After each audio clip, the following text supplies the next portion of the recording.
Olá, é um prazer esse encontro com você em mais uma edição do podcast Sem Papas na Língua, do site Notícias Tudo Aqui, numa parceria com o Informa na Hora, canal aberto de televisão 5.3. Hoje nós teremos o prazer de receber o médico especialista em videocirurgia e cirurgia robótica, com uma ação notável e reconhecida na área da obesidade no sobrepeso. Nós estamos falando de Dr. Tiago Pata. E eu já começo perguntando para ele, Dr. Tiago, obesidade é uma doença? Qual é a causa? Sendo doença, o que provoca? É um distúrbio? É um comportamento? Ou são causas diversas? O que o senhor diz para a nossa respeitável e magnífica plateia em Porto Velho e em Rondônia?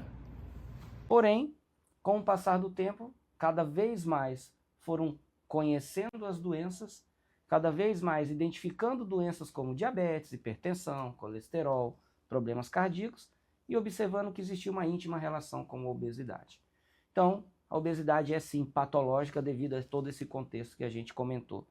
Agora, da onde vem a obesidade? Então, aí a gente precisa definir a doença.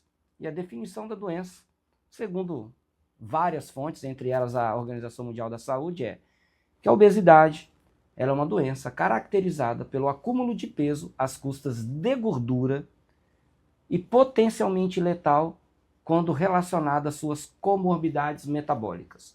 Hipertensão, diabetes, problemas coronarianos, gordura no fígado e tudo mais. As doenças metabólicas é todo um conjunto de doenças que anda junto com boa parte dos pacientes obesos, que aumenta o risco cardiovascular.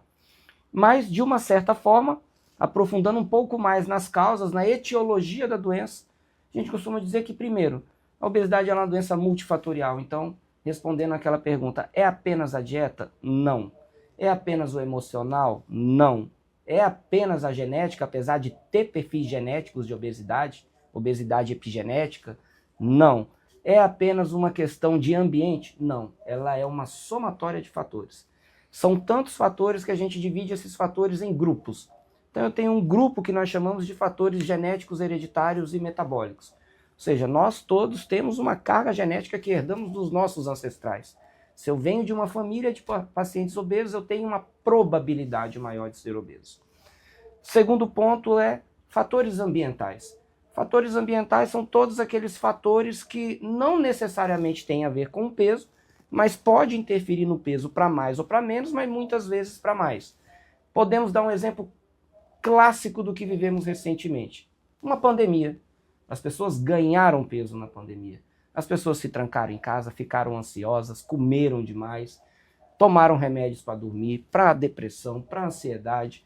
Então a pandemia foi um gatilho. Outro gatilho ambiental. Então a questão psicológica, a pressão psicológica que a pessoa esteja vivendo pode ser um gatilho. Sem dúvida nenhuma, a relação de obesidade e transtornos emocionais ela é tão íntima que ela tem uma relação de causa e efeito e causa.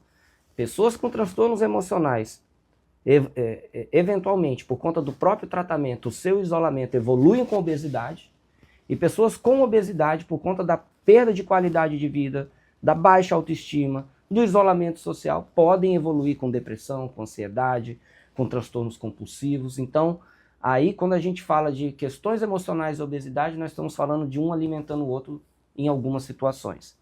E por último, nós temos os aspectos... Então esse gatilho que o senhor acabou de descrever, ele independe, digamos, de classe social. Com certeza, nenhum problema. Na verdade, a obesidade hoje ela já não escolhe mais classe social, né? Ela sempre foi tida como uma doença das elites, né? De quem come bem, de quem come muito, de quem tem fartura. E hoje, infelizmente, a obesidade ela permeia em todas as classes sociais, muitas vezes com mais gravidades nas classes B, C, D, porque hoje comer bem, não no que tange a quantidade, mas a qualidade, uma boa proteína, um bom vegetal, é menos acessível do que comer quantidade. Doutor, do que comer pizza, do que comer sanduíche, do que comer biscoito, do que fazer um preparo lácteo em casa muito mais prático. Que foram fatores também na Revolução Industrial que evoluiu para a obesidade. Porque ficou muito mais cômodo. Hoje a gente não gasta energia para adquirir alimento, a gente não gasta energia para preparar o alimento, a gente não come o alimento in natura que eu vou precisar dos meus 8 metros de intestino para digerir. A gente hoje, num clique no celular, cai na minha frente uma bomba calórica, sem nenhum gasto calórico, de um alimento ultraprocessado, extremamente calórico e que vai culminar com um acúmulo de peso. Os macarrões instantâneos, essa coisa toda. E só para finalizar os 3 pilares, então o genético, hereditário e o ambiental, que são os fatores externos, aí vem gravidez, vem pandemia, vem uma mudança de cidade, vem uma demissão, vem uma separação. Ninguém engravida pensando em engordar, a pessoa engravida para constituir a família, mas a obesidade pode ser uma consequência da gestação. E o terceiro fator, e é o mais importante, são os aspectos comportamentais individuais. Independente, então, o paciente ele não é um mero passageiro desse problema, ele também participa.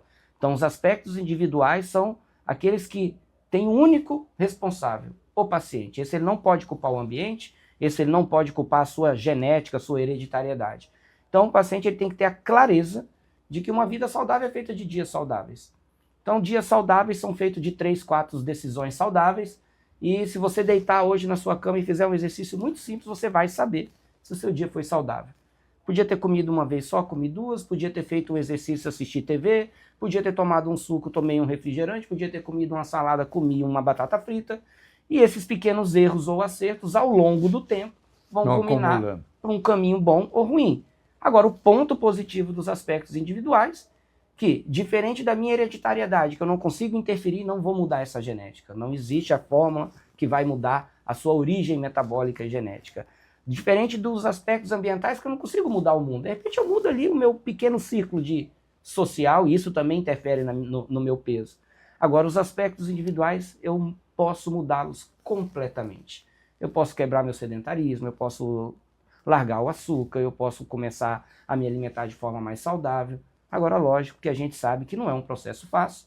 Muitas vezes os pacientes têm a sensação de estar enxugando gelo e é por isso que a escolha da ferramenta adequada é fundamental, para que essas pequenas mudanças entreguem resultado, motive esse paciente a continuar entregando mais resultado e motivando cada vez esse paciente. Doutor Tiago Pata, e a pessoa mudar esse comportamento, digamos, a pessoa resolve procurar o Instituto Vigor ou um outro instituto, um médico bariátrico, aos 40 anos, 50 anos, 60 anos. É 60 anos que ele tem uma vida e ele consolidou uma cultura comportamental, alimentar, que ele vai ter que mudar tudo, começar tudo do novo. Não tem jeito. Tudo do zero. Não tem jeito. Não é fácil você romper essa barreira. O problema se impõe e a solução, mesmo não sendo tão simples, se faz necessária.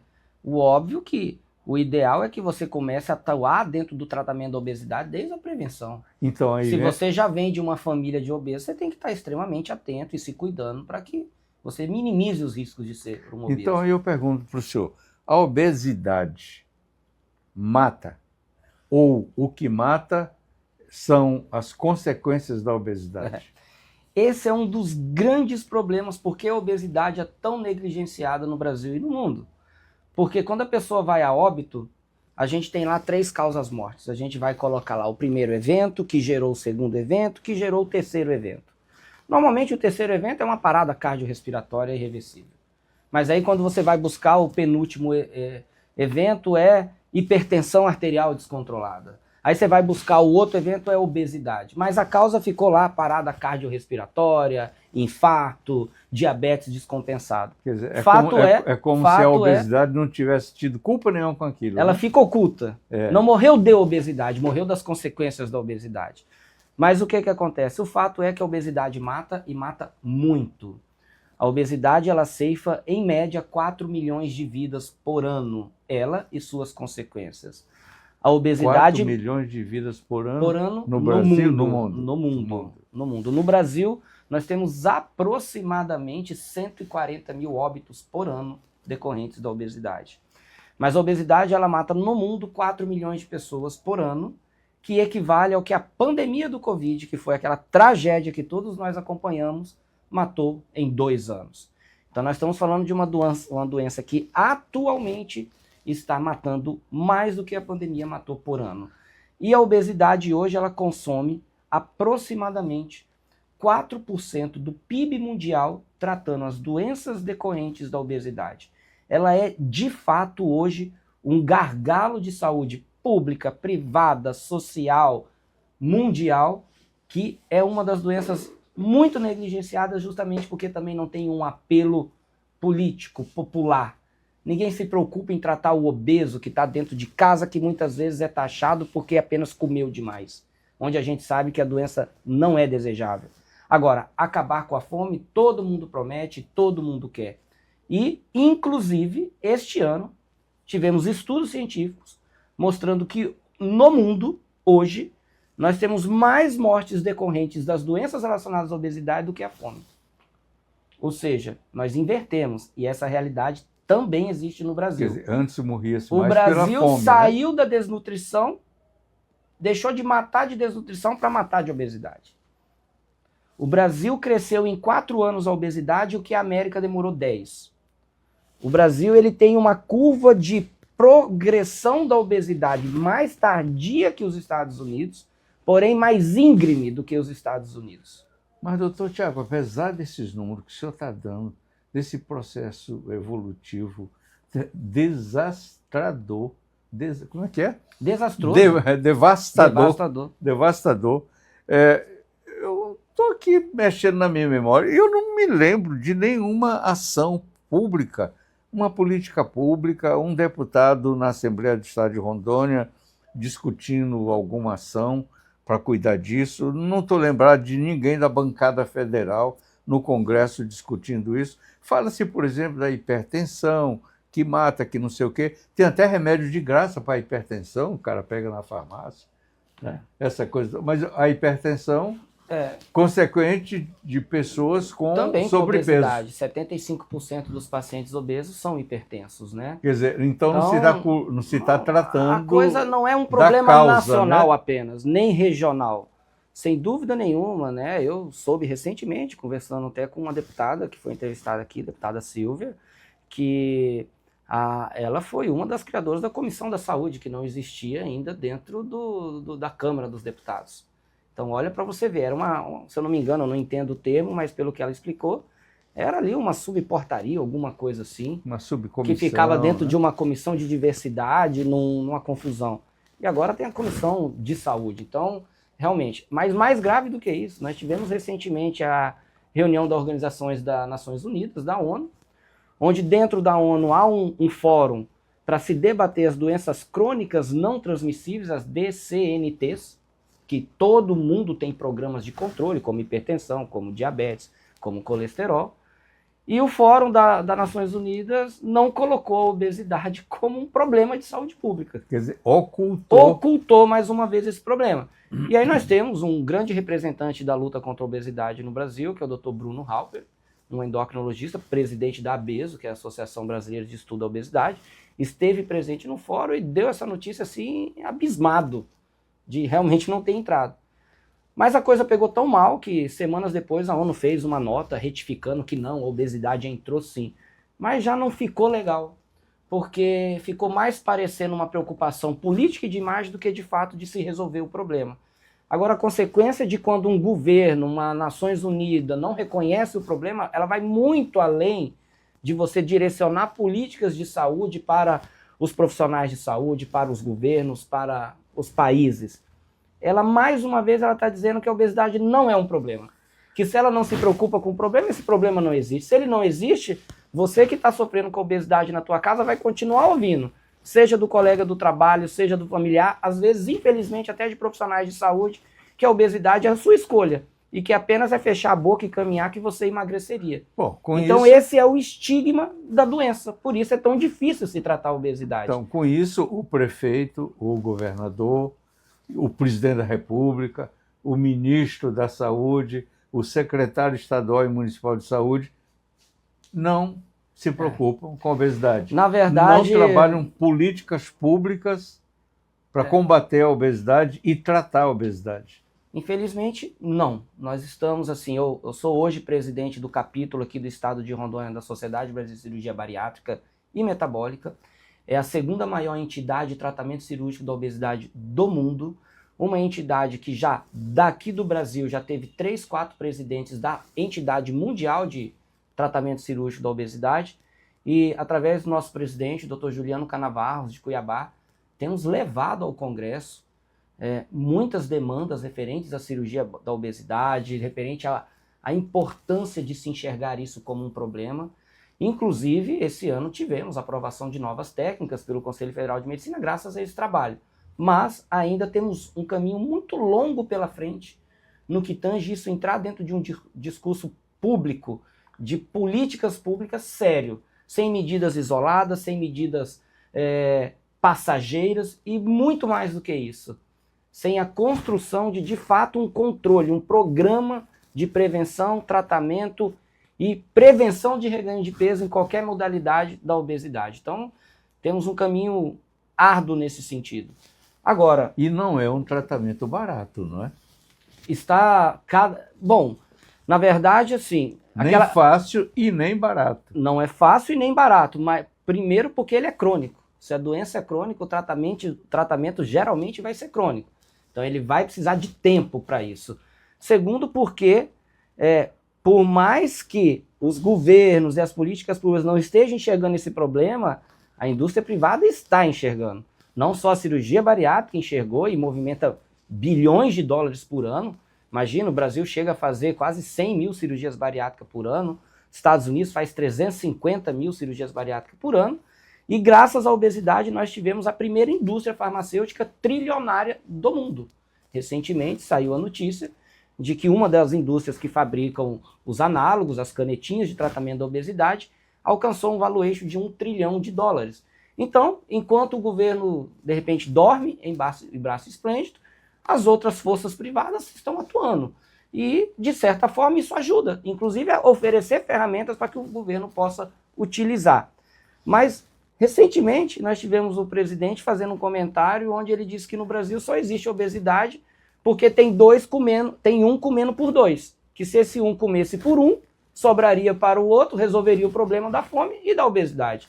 Então esse é o nível de preocupação que a gente tem com a obesidade hoje no Brasil. Nós vamos avançar nessa discussão, vamos falar da canetinha e vamos falar das experiências que o senhor conhece.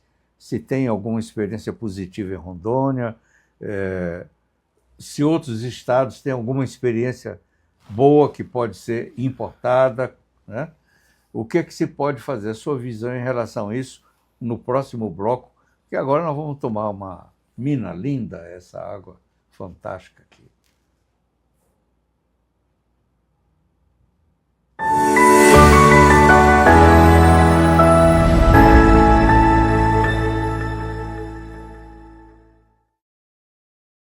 Conheça a água mineral Mina Linda, gostosa por natureza com o melhor pH da região, 6,15. Vamos ouvir agora o que o Dr. Queiroga tem a dizer. Eu só bebo água mineral com pH acima de 6. Eu só bebo Mina Linda. Beber água mineral natural da fonte traz muitos benefícios ao metabolismo do corpo. Tenha saúde. Água mineral Mina Linda, a única de Rondônia com o maior pH.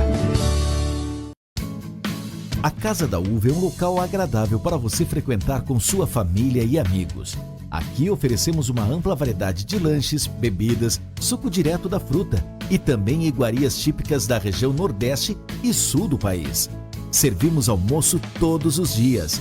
Casa da Uva, a melhor parada da BR-364, próximo a Presidente Médici. Telefone 99918-6846. Imagina uma loja agropecuária completa. Tem nutrição animal, medicamentos, vacina, produtos para irrigação, painel solar, cercas e arames e condições de pagamentos imperdíveis. Somos autorizados Steel. Essa é a Agromotores, onde o atendimento é o nosso diferencial. Ah, e tem uma pertinho de você. Porto Velho, Guajará-Mirim, Nova Mamoré, Jaci Paraná, União Bandeirantes, Nova Dimensão. Agromotores, a maior loja de variedades para o homem do campo.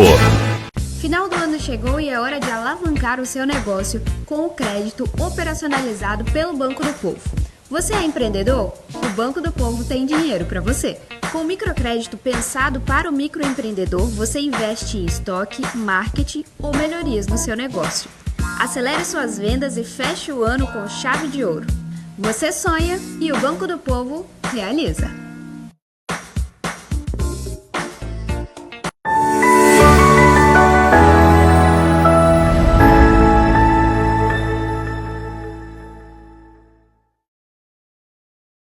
Estamos de volta. Opa! Olá! Estamos de volta para mais um bloco do podcast Sem Papas na Língua, ouvindo aqui informações valiosas, dados que chamam atenção, preocupam e apontam para uma necessária atitude em relação ao sobrepeso e a questão da obesidade. O Dr. Tiago Pata é um especialista nesse campo. Não é à toa que ele atua em várias cidades de Rondônia, com experiências também com outros colegas em outras regiões da região norte, outros estados da região norte. Eu vou perguntar para o Dr. Tiago Pata como é que ele vê essa situação aqui na nossa região, na região norte, que é tida como uma região ainda, como é que eu diria, ainda com hábitos mais singelos, mais simples. Afinal de contas, nós estamos na Amazônia, nós estamos inseridos nas gastronomias do mundo. Como é que é esse quadro aqui, doutor? Qual é a sua experiência e como o senhor vê algumas iniciativas, se é que teve algumas, né, de combate, de enfrentamento a essa questão? Bom, primeiro assim, Rondônia não foge muito da realidade do restante do país. Hoje nós vivemos uma realidade onde nós temos aí quase que 60% da população no Brasil acima do peso. Nós vamos ter 60%? 60%. De cada 4 pacientes, 2 ou 3 vão ter sobrepeso, que é um IMC... Oh, meu Deus, eu acho que eu estou com sobrepeso. Acima de 25. Então, na verdade, nós temos 3 fatias aqui. Nós temos 30% com peso normal, 30% com sobrepeso, que é um IMC entre 25 e 30 quilos por metro quadrado. Se você está nos assistindo, o que é o IMC? IMC é um cálculo que a gente faz com a altura e o peso do paciente. De massa, né? Se você digitar aí nas pesquisas da internet como calcular IMC, você vai colocar o teu peso e a altura e ele vai gerar esse número. Normalmente 25, 27, 30, 32, 18... e até 25 é normal, de 25 a 30 é um sobrepeso, ou seja, a pessoa está acima do peso, mas não é um obeso, e acima de 30 nós estamos falando de obesidade. Então nós temos 30% no peso normal, 30% com sobrepeso e 30% com obesidade. Então de cada 3, 2 estão acima do peso. Rondônia não é diferente. Rondônia também tem um índice de obesidade que atinge mais de 50%, de sobrepeso e obesidade, que atinge mais de 50% da população. Infelizmente, preferencialmente o público feminino, a mulher é uma vítima mais frequente da obesidade, justamente pelos fatores hormonais, metabólicos, pelos fatores ambientais, gestações e tudo mais, e os homens numa proporção um pouco menor, porém, os homens quando desenvolvem obesidade, geralmente desenvolvem obesidade de formas mais graves, com doenças cardiovasculares mais graves, com consequências mais graves. Porque o homem também procura mais tarde, né? Não, porque o homem também tem um metabolismo onde ele geralmente tem um tipo de obesidade que nós chamamos de obesidade central ou obesidade visceral. O homem tende a acumular mais gordura no abdômen e essa gordura abdominal geralmente ela tem uma consequência metabólica mais grave do que uma gordura periférica como a mulher que acumula muito no quadril, nas coxas e menos gordura abdominal. Então, que é o perfil androide ginecoide da obesidade. Bom, Rondônia, hoje, dentro da rede privada, nós somos, graças a Deus, uma referência, né? Rondônia é um dos estados que tem os maiores volumes de tratamento da obesidade, cirurgia bariátrica da região norte. Tanto é que nós aqui conseguimos constituir o nosso capítulo aqui antes do que estados como o Amazonas, por exemplo, e por termos já um número mínimo de especialistas aqui que não havia no Amazonas. Então, Rondônia, no mundo privado, ele é realmente um espelho, é algo que funciona muito bem. Agora, quando a gente fala no mundo público do tratamento cirúrgico da obesidade, eu acho que Rondônia, para a região norte, se nós estamos ainda num estágio bastante do que tange a volume muito pequeno. Estamos aquém do que demanda a necessidade da população. Temos um gargalo de entrada muito grande de pacientes que necessitam da cirurgia, mas temos uma saída muito pequena, um estado do tamanho de Rondônia que faz aí 2 cirurgias, 3, uma por semana dentro do hospital de base, quando faz eventualmente, porque eventualmente também não tem o material, não tem a estrutura. Então, referem aí que há mais de 2.000, 1.500 pacientes aguardando, já prontos para essa cirurgia, mas nós temos mais de 11.000 pacientes elegíveis para a cirurgia no estado de Rondônia. E, de fato, sim, eu tenho acompanhado em vários estados, seja a convite, seja pela própria Sociedade Brasileira de Cirurgia Bariátrica, seja nos congressos, seja nos eventuais eventos de cirurgias ao vivo, em vários programas do SUS, funcionando muito bem. O Amapá tem um programa que funciona muito bem já há 8 anos, com uma parceria público-privada. O Pará, eu tive o prazer de recentemente, em junho, ter ido ao Pará e também vi um programa do SUS funcionando muito bem, com aplicativo, com organização, onde os pacientes têm uma previsibilidade de quando vão ser operados. Então, existem muitas opções e até mesmo dentro da própria rede pública, possibilidades de aumentar isso. Acho que falta um pouco o olhar, o carinho para esse cuidado. Uma consciência política do problema, né? Na verdade, a gente sempre fala muito assim dos pacientes que estão nos corredores dos hospitais, né? Mas você vê, por exemplo, hoje a gente tem o SUS aqui, o governo realmente tem passado algumas dificuldades em relação à saúde e ele tem buscado ajudas nas parcerias privadas para as demandas que mais o incomodam. E o que incomoda o governo é paciente no chão do pronto-socorro. Geralmente, paciente em pronto-socorro é paciente ortopédico, paciente urológico, são aquelas urgências que eu não tenho como liberar o paciente para ele voltar depois.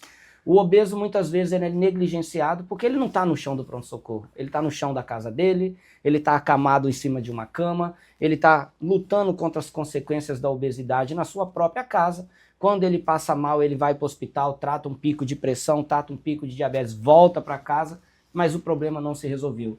Então ele fica como, mais uma vez, como no atestado de óbito, como um problema oculto. E se a gente for buscar o fio da meada, ele muitas vezes é a raiz do problema. Então, é preciso entender e deixar claro que a gente tem que olhar para essas pessoas. Essas pessoas, muitas vezes, elas estão no auge da sua vida produtiva e aí estão com problemas articulares, estão com problemas metabólicos, estão com problemas cardíacos e o obeso, na maioria das vezes, ele é um problema que ele para uma família. A família tem que parar para cuidar dele, a família tem que dar todo o suporte. Muitas vezes ele vai deixar de Ou então abandona. Não, a gente acredita que a família sempre vai... Eu conheço casos de abandono. Acontece em todas as áreas. Então, assim, esse problema não é porque a gente não está vendo, ele não existe, ele existe. E eu fico, de certa forma, assim, sentido, porque a gente vive realmente 2 mundos. Um mundo privado, onde Rondônia tem realmente um potencial enorme, entrega resultados de muita qualidade, mas no mundo público eu acho que a gente poderia melhorar ainda bastante. Estamos na expectativa que alguém, uma hora, possa abraçar isso daí, a gente acha que tem tudo para dar certo. Olha, os governos estadual e municipais tratam essa questão ainda de forma bastante displicente, né? Como você tem colocado.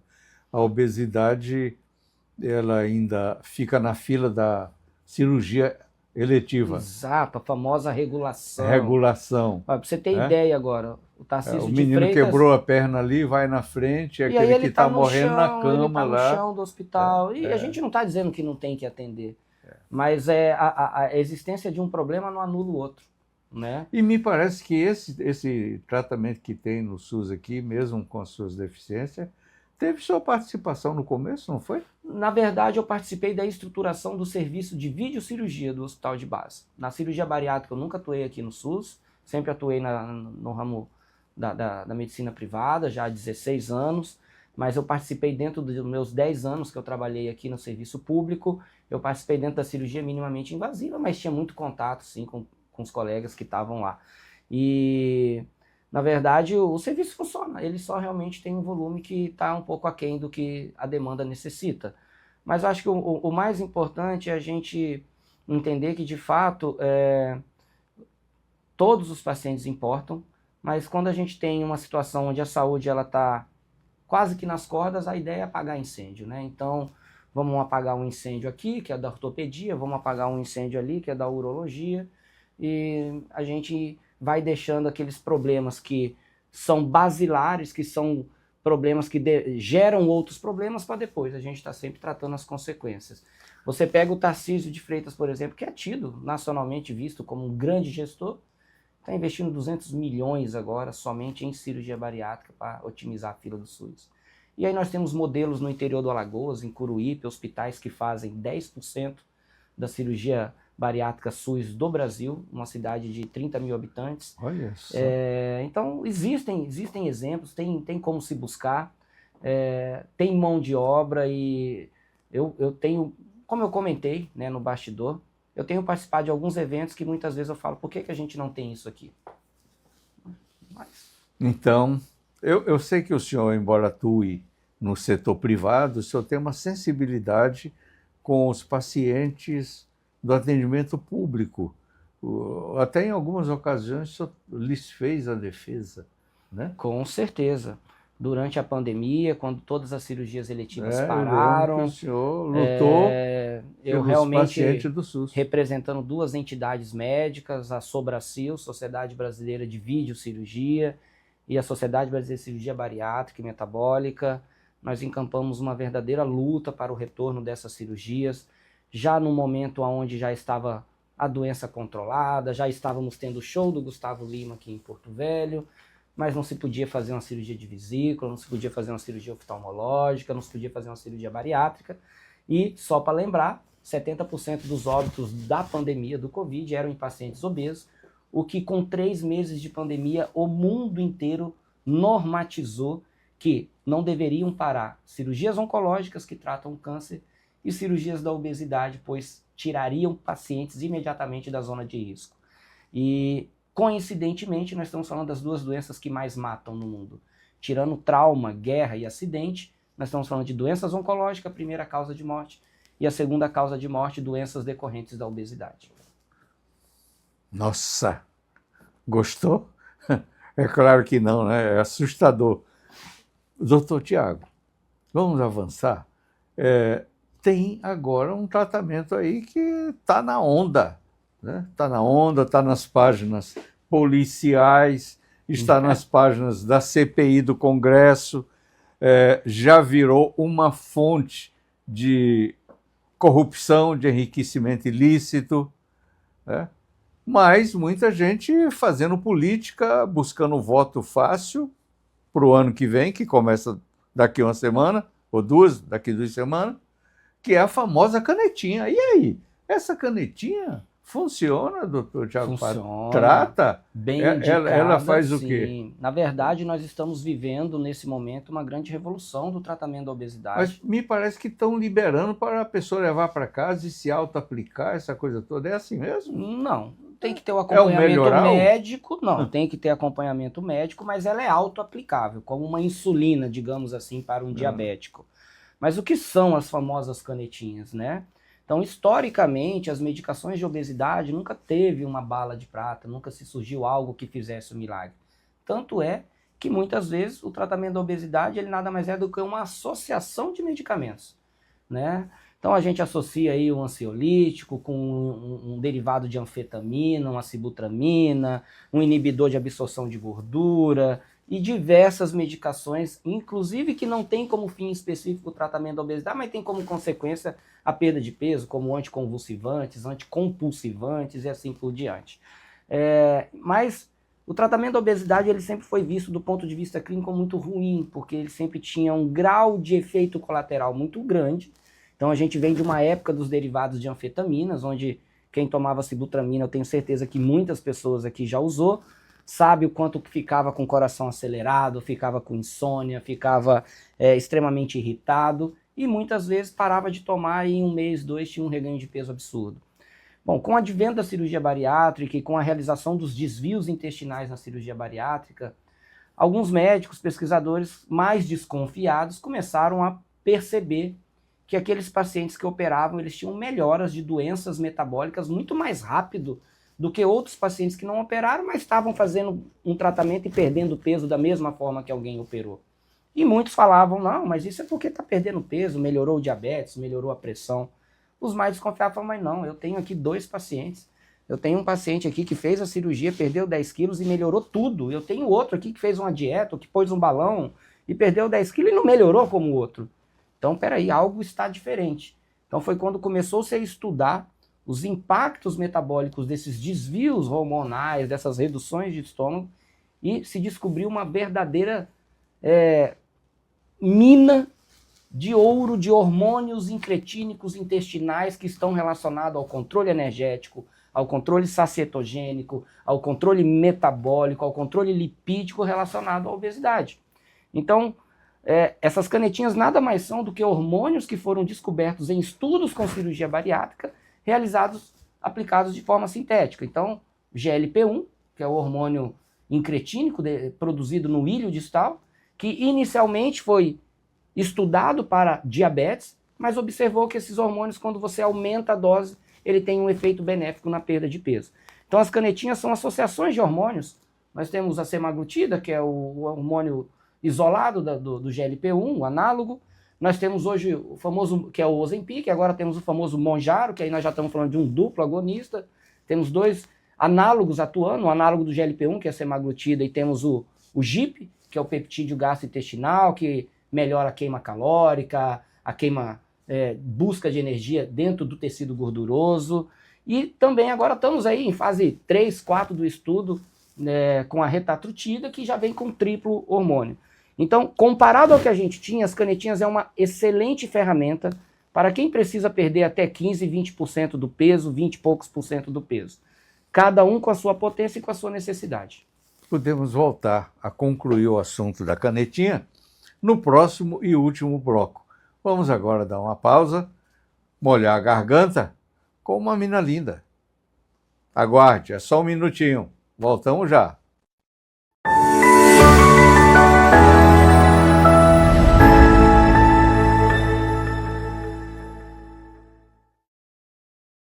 Conheça a água mineral Mina Linda, gostosa por natureza com o melhor pH da região, 6,15.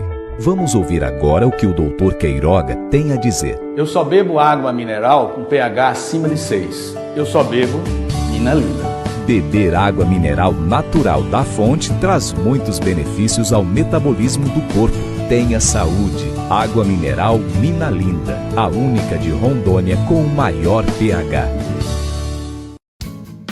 A Casa da Uva é um local agradável para você frequentar com sua família e amigos. Aqui oferecemos uma ampla variedade de lanches, bebidas, suco direto da fruta e também iguarias típicas da região Nordeste e Sul do país. Servimos almoço todos os dias. Casa da Uva, a melhor parada da BR-364, próximo a Presidente Médici. Telefone 99918-6846. Imagina uma loja agropecuária completa. Tem nutrição animal, medicamentos, vacina, produtos para irrigação, painel solar, cercas e arames e condições de pagamentos imperdíveis. Somos autorizados Steel. Essa é a Agromotores, onde o atendimento é o nosso diferencial. Ah, e tem uma pertinho de você. Porto Velho, Guajará-Mirim, Nova Mamoré, Jaci Paraná, União Bandeirantes, Nova Dimensão. Agromotores, a maior loja de variedades para o homem do campo. Final do ano chegou e é hora de alavancar o seu negócio com o crédito operacionalizado pelo Banco do Povo. Você é empreendedor? O Banco do Povo tem dinheiro para você. Com o microcrédito pensado para o microempreendedor, você investe em estoque, marketing ou melhorias no seu negócio. Acelere suas vendas e feche o ano com chave de ouro. Você sonha e o Banco do Povo realiza.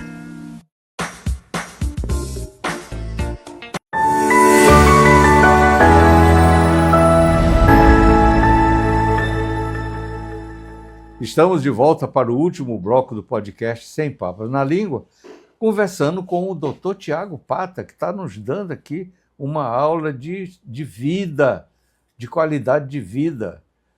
A gente nem sabia, eu não sabia, que a obesidade é a segunda maior causa de Morte natural do mundo.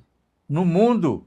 Preste atenção, no Brasil são 140 mil Óbitos aproximadamente por ano causados pela obesidade. De bala, tiro, facada, são cerca de 50 mil. É 3 vezes isso pelo peso, por aquilo que a gente come. É uma loucura, né? Então, doutor Tiago, a canetinha, finalmente, me diga, se você tem, com o acompanhamento médico, ela é boa, é positivo. Sim, então assim... Sem o acompanhamento médico, ela mata? Então, concluindo, as canetinhas, ou a era dos análogos, né, que é o nome que se dá à classe desses medicamentos, a era dos análogos anti-obesidade, ela é de fato uma grande revolução no tratamento da obesidade, porque comparado aos medicamentos que a gente tinha 10, 20 anos atrás, nós estamos falando de algo muito melhor. E o que é muito legal é que isso veio derivado dos estudos da obesidade, observando que esses hormônios que atuavam na cirurgia bariátrica diminuíam o apetite, inibiam a produção, aumentavam a produção de insulina, diminuindo a glicemia, melhorando a saciedade, diminuindo a produção de grelina, que é o hormônio da fome. Então, nós temos umas centenas de hormônios envolvidos na cirurgia, porém nós ainda não conseguimos replicar todos eles no tratamento clínico, e nós temos aí agora a era dos análogos, que são as canetinhas, que são drogas bastante seguras e eficazes, mas sempre com o devido acompanhamento médico. Esse negócio de comprar, usar por conta própria, ou simplesmente pedir para alguém trazer da Bolívia, do Paraguai e começar a tomar, não é a forma correta de se tratar a obesidade. Esse é o erro mais comum e geralmente gera os piores resultados, porque a pessoa não vai ter o resultado desejado que ela gostaria de ter, se expõe a risco de intercorrências e complicações graves, ou pode até perder peso, mas sem o devido acompanhamento, não vai ter uma perda de peso com qualidade, perdendo gordura, perdendo músculo, e quando reganhar peso, vai reganhar apenas gordura, fazendo o famoso efeito sanfona, e evoluindo para um termo que está bastante na moda também, seu Osmar, que é o que o pessoal tem falado muito na internet hoje, que é a obesidade sarcopênica. E a obesidade sarcopênica, o paciente mais vulnerável é o paciente que busca, por conta própria, os tratamentos da moda, onde ele perde peso muito rápido, e quando ele perde músculo e ele perde gordura. Quando ele reganha peso, ele reganha mais gordura do que músculo. Depois ele faz outro tratamento milagroso, perde peso e gordura. Quando ele reganha gordura. E cada vez mais ele vai tendo mais gordura e menos músculo. E hoje, a grande diferença que se faz dentro das equipes multidisciplinares de tratamento da obesidade, no que tange a qualidade de tratamento, não é mais se o paciente vai emagrecer. É como ele vai emagrecer e se a gente vai manter aqueles resultados atingidos. E basicamente hoje, o ganho de massa magra ou a preservação de massa magra é um dos ativos mais importantes, segundo os estudos científicos mais recentes, para não só o controle da obesidade, como a manutenção da perda de peso. Se o paciente quebra o sedentarismo e passa a fazer atividade física e ganha massa magra, ele de fato está gerando uma máquina de queimar calorias dentro do teu corpo que, em última instância, vai prevenir o reganho de peso. E ganhar tempo de vida. Sem dúvida. Tem muitos estudos que falam, por exemplo, da cirurgia bariátrica, que a cirurgia bariátrica aumenta de 15 a 20 anos a expectativa de vida e a gente vivencia isso. Cada quilo eliminado num tratamento de obesidade num paciente que está com IMC acima de 40, ele aumenta em 4 meses a sua expectativa de vida. E uma expectativa de vida melhor. Chegar aos 70, 80 funcionando, né? Chegar aos 60, 70 já acamado, sequelado, na hemodiálise, porque perdeu a visão por conta do diabetes e assim por diante. Que a obesidade traz a diabetes, né? E aí a gente fala, por exemplo, de longevidade.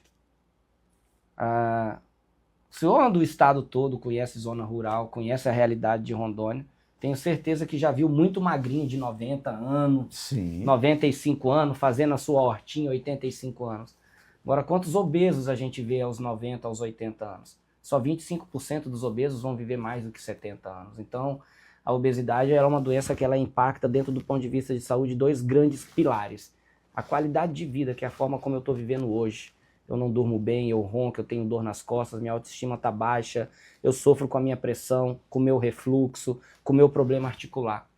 Esse é o problema que eu vivo hoje. Mas o segundo impacto é quantos dias, anos a menos eu vou viver tendo esses problemas de saúde hoje, lá na frente, quantos anos eu vou ceifar de vida. Não vou ver meu bisneto. Talvez não veja nem meu neto. É sempre uma preocupação, por isso a gente sempre fala que quanto talvez antes não veja meu ajuda, neto, melhor. né? Com esse tipo de comportamento. Doutor, mas vamos lá.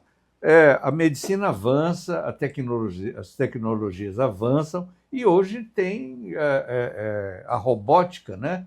O atendimento online, a cirurgia à distância. É o que eu costumo dizer, o surgimento de boas ferramentas não anulam antigas boas ferramentas ou não impede o surgimento de outras boas ferramentas. É só um processo de evolução. É um processo de evolução em todas as áreas. Então, nesses 16 anos de tratamento da obesidade, eu vi o tratamento clínico evoluir, eu vi o tratamento endoscópico, balão, gastroplastia endoscópica, endossutura gástrica, fazer uma redução de estômago por endoscopia evoluir. Eu vi a cirurgia bariátrica evoluir e está vivendo um momento de grande evolução. Tanto é que este ano, pelas mãos do presidente do Conselho Federal de Medicina, nosso conterrâneo, o Dr. Irã Galo, um grande orgulho para a medicina nacional, tive o grato prazer de ter das mãos deles a assinatura das novas normativas, das novas regras da cirurgia bariátrica no Brasil, onde introduziu 3 novas técnicas, inclusive uma dessas técnicas tendo como um brasileiro o criador, que já era autorizada na Europa, Estados Unidos e no mundo todo e não era autorizada no Brasil. Então o cara era muito mais famoso com a sua cirurgia lá fora do que aqui dentro, por conta de toda a burocracia. E o Dr. Irã Galo destravou, foi aprovado no pleno do Conselho Federal de Medicina com unanimidade, tamanha robustez da evidência científica que foi apresentada.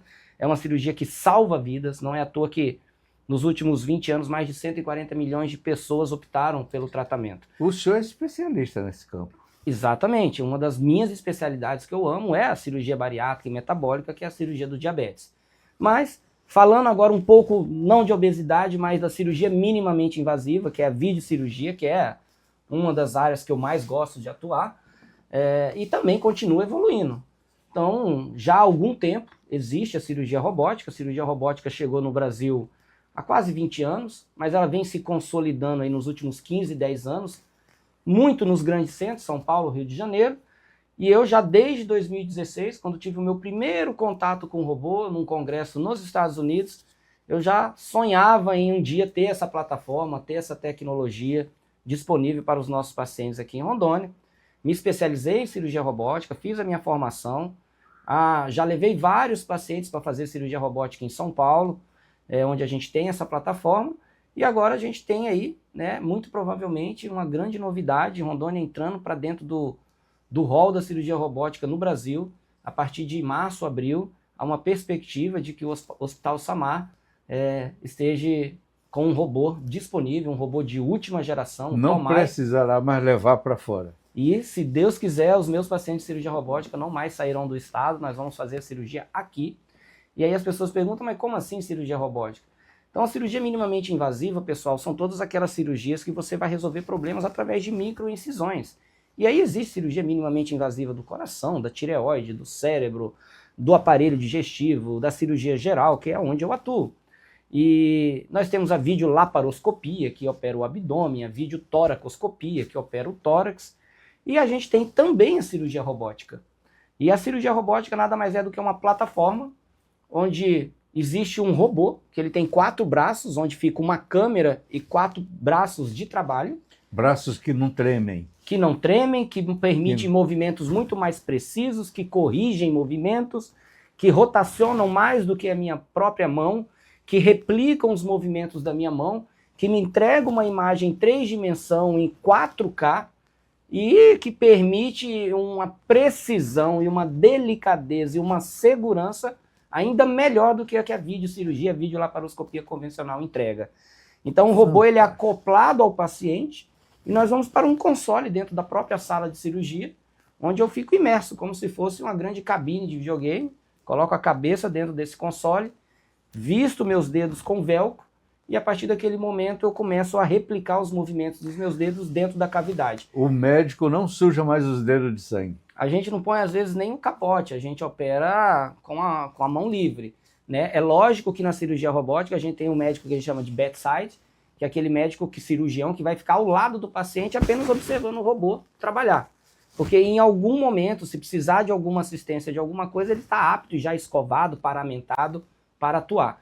Mas na maioria das vezes a gente vai acoplar o robô, depois a gente vai sentar no console e a cirurgia vai acabar com uma precisão fenomenal, uma tecnologia que... Mais rápido. Mais rápido, mas mais preciso, mais seguro, menor índice de sangramento, menores incisões, menor tempo de internação, menor tempo de recuperação, retorno mais rápido ao trabalho, menores cicatrizes e sequelas. Então, por exemplo, você pega áreas como a urologia, a cirurgia de próstata hoje, ela já é padrão ouro o tratamento robótico. Significa que qualquer outro tratamento não vai entregar a mesma qualidade que o tratamento robótico, não é apenas uma questão de opção.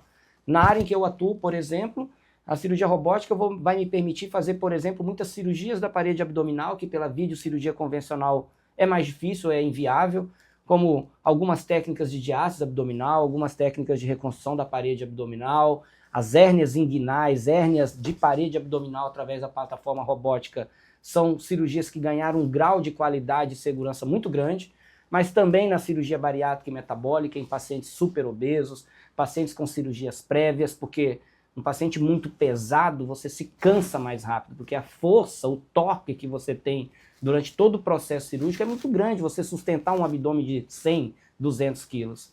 E o robô não sente esse peso, né? Então, na cirurgia bariátrica, na cirurgia geral, na cirurgia de refluxo, o robô tem tudo para fazer uma verdadeira transformação aqui na medicina do estado de Rondônia, e é louvável que o Hospital Samar tenha trago essa plataforma. Olha, não vamos encerrar, o tempo passa rápido. Não tem, por exemplo, no Amazonas, viu, o robô? Nós vamos ter aqui primeiro do que no Amazonas. Isso que eu ia lhe perguntar para encerrar. Na região norte, quem Pará. tem? Só o Pará. Segundo estado vai ser Rondônia. Olha só, orgulho para Rondônia. E você acabou de ouvir informações preciosas que podem fazer mudar a sua condição de vida para uma vida mais saudável, mais longa, lhe permitindo ver seus descendentes numa segunda, terceira geração, virar avô, bisavô, triavô. Por que não? Tudo depende da sua atitude, porque os meios já existem. Doutor Tiago, as pessoas que estão nos ouvindo e nos vendo no estado inteiro, como é que elas entrariam em contato com o senhor e a sua clínica? Olha, hoje a gente tem as redes sociais como uma fonte de comunicação muito rápida, então eu vou deixar aqui minha rede. A sua clínica, o Instituto Vigor. Sim, a gente atua lá na clínica Instituto Vigor, que tem é uma filiais clínica, no estado? É uma clínica que atua nas 3 áreas, né? Vídeo, cirurgia, gastro e obesidade. Nossa sede é em Porto Velho, porém temos a nossa filial em Ariquemes. E o arroba é Dr. Tiago Pata, Tiago com TH, Pata com 2 T's. E o nosso telefone é o 984713872, mas através do Instagram, do TikTok, @Dr. Tiago Pata, tudo junto. Pode ter certeza que a gente vai estar em contato. Eu já me coloco à disposição para qualquer pergunta referente a essa entrevista. Só me resta agradecer a você pela sua audiência. Foi um prazer, uma alegria muito grande esse encontro. Teremos mais no futuro, se Deus quiser, e desejar a você um Feliz Natal. Quero lhe dar uma informação final. Este jovem médico, com toda esta carreira brilhante, orgulha o coração do pai dele, que sou eu. Exatamente. Feliz Natal. Muitas pessoas não sabem, mas eu sou filho do seu Osmar Silva, com muito orgulho. Fugi da área do jornalismo, mas os princípios e valores que ele passou serão para sempre levados e soma muito na minha carreira profissional. Muito obrigado. Fiquem com Deus.